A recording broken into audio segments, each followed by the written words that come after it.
Kalaja Rozafa vijon të jetë në krye të objekteve të trashëgimisë kulturore historike të vendit tonë, sa i përket numrit të vizitorëve, si vendas ashtu edhe të huaj. Por shqetësimi kryesor këtu ka të bëjë me parkimin e automjeteve, kryesisht të furgonëve dhe autobusëve në parkingun publik. Prej vitesh drejtuesit e automjeteve, por edhe vizitorët shprehin shqetësimin për nevojën e një parkingu me kapacitet shumë më të madh, pasi aktuali nuk i përgjigjet as pak fluksit në rritje të turistëve që vijnë nga qytete të ndryshme të vendit dhe nga shtetet të tjera. Vëllë problem është parkimi këtu, se ne vim shpesh edhe disa herë bllokuar rruga, hyrje se me dalë në Shkodër shumë problem.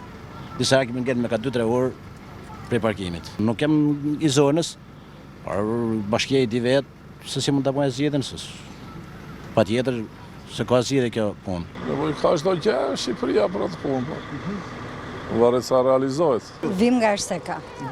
Vizituam Kalajën e Rozafës dhe na pëlqeu shumë. Plus Shkodra na pëlqen shumë, kemi nostalgji, se bashkëtorët tim ka bërë shkollën këtu. Edhe është qytetet nga qytetet më të bukura, qytet antik. Parkimi cop-cop, lë për të dëshiruar.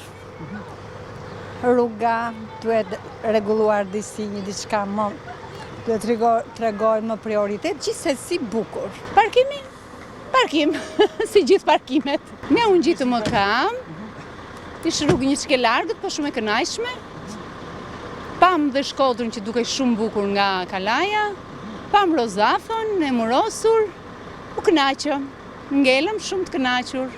Edhe pse nuk mungojnë parkingjet private në këtë zonë, ato shërbejnë më së shumti për autovetura, ndërsa për autobusët dhe furgonët, zgjidhja kryesore mbetet hartimi dhe zbatimi i një projekti që rrit kapacitetin e parkingut publik. Ka jo pak raste gjatë javës kur lëvizja automjeteve bllokohet deri në 1 orë për shkak të numrit të madh të tyre. Shpresohet që kjo situatë të marrë zgjidhje me zbatimin e projektit të hyrjes së Shkodrës. Kalaja Rozafa vitin e kaluar e vizituan mbi 130.000 vizitorë, ndërsa këtë vit pritet të ketë një rritje prej të paktën 10%.